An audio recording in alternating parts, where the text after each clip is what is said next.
अमरावती के मां अंबा देवी के मंदिर की अनेक परंपराओं में एक संगीत सेवा समारोह को भी महत्वपूर्ण स्थान प्राप्त है।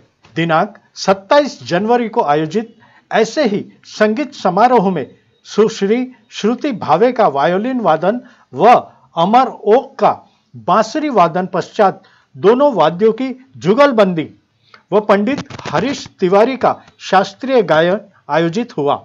रसिक श्रोताओं से खचाखच भरे हॉल में वाह वाह और तालियों की गड़गड़ाहट ने हॉल को गुंजायमान कर रखा। समाचार संकलन अशोक भाई जोशी।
एक ना एक त्रयम संगीतम उच्चते असे केलेलं आहे आणि हे संगीत जाणून घेण्यासाठी, शिकण्यासाठी, शिकवण्यासाठी आपण त्याची विविध प्रकार श्रुतीभावे आपल्या वादनाची सुरुवात वादन करताना आपल्याला दिसत असतात। आज अमरओक आणि श्रुतीभावे आधी स्वतंत्र वादन करतील, मग वरती स्थानापन्न झालेल्या श्रुती भावे ज्यांनी व्हायोलिनचं शिक्षण आपले वडील राजेंद्र भावे आणि संगीताचं शिक्षण आपल्या मातोश्री सरिता भावे यांच्याकडनं घेतलेले आहे। संगीत सेवा आणि संगीत महोत्सवामध्ये आज आपल्या अमरावतीच्या अनेक सामाजिक संस्थांमध्ये कार्यरत असलेला, तपोवन या संस्थेचा अध्यक्ष असलेला आणि अमरावती शहरातील लीडिंग डेंटिस्ट ज्याला म्हणून असा आमचा डॉक्टर अतुल आळशी, की ज्याच्या सगळ्या संगीत समारोहामध्ये अत्यंत हिरिरीता सिंहाचा वाटा असायचा, तो दुर्दैवाने आम्हाला सप्टेंबरमध्ये सोडून गेला आणि त्याच्यात त्या आम्ही धक्क्यातून सावरेपर्यंत थोडासा वेळ निघून गेला होता। म्हणून आम्ही असं ठरवलं की यावेळेचा संगीत महोत्सव जो नेहमीच नोव्हेंबरच्या शेवटच्या आठवड्यात घेतो तो आपण 2 महिने उशिरा करू, पण असं म्हणतात ना की शो मस्ट गो ऑन, त्याप्रमाणे आम्ही आज ह्याच्या सगळ्या करतो आहोत। तर आजचा हा जो विशेष कार्यक्रम आहे हा आम्ही अतुल आळशीच्या स्मृतींना अर्पण करत आहोत।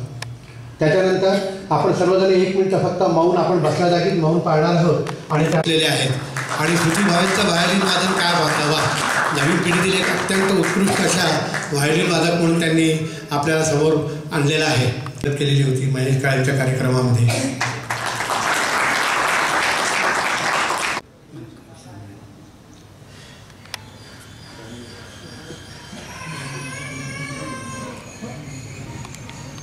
बाम यांचा शाल आणि श्रीफळ देऊन सत्कार करतील।